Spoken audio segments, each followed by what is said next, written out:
no time to lose. Alright, here we go again with another Witcher 3 video of yet another scene that I only saw yesterday for the very first time. So I was working on my next Details Missed episode in Blood and Wine, and while recording all the different variations of the Fists of Fury quest, you know, the one where you fight a bunch of people in Tucson, whoa! Bad form! I suddenly realized that I've never tried losing the fist fights in another quest, namely the one in the bank.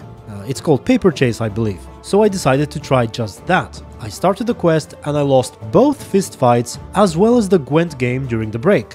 And now I'll show you all of that, but I'd like to start from the end because that's the best part in my opinion. Why not? Let's lay him out.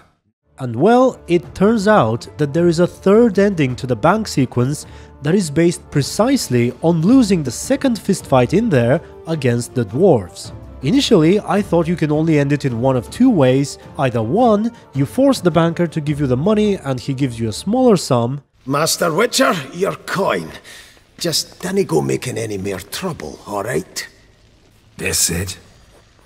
Expected a few thousand at least. Or two, you agree to wait for a week and get a larger amount, plus you part ways with him on good terms. Got your coin, sir? And a wee gift to thank you for the trust you showed. This blade's the Reckoner. It saved my arse a fair number of times.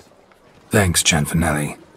We'll call it even. However, if you choose to force him and fight his guards but you lose against them, a rather humiliating scene takes place instead. Have a look. Rip that coin out of your throat if I have to. Guards! Help!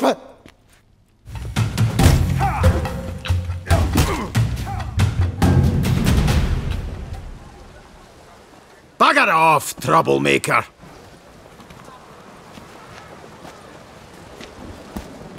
Master Witcher, your coin.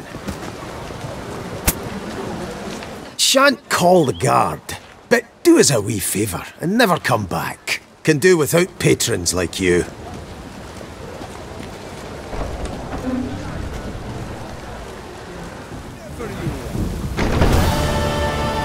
Your boots could use some polish, Vagrant. Who would have thought? Well, I certainly didn't.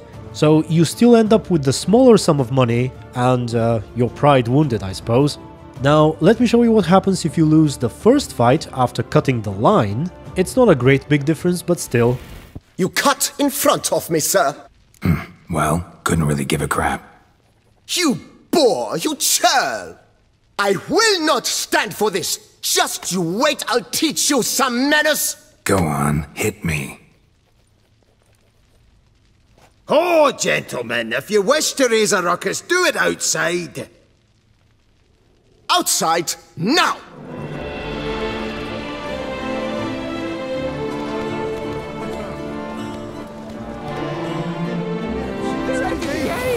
It's the third time this week. I wager 10 on the one on the right.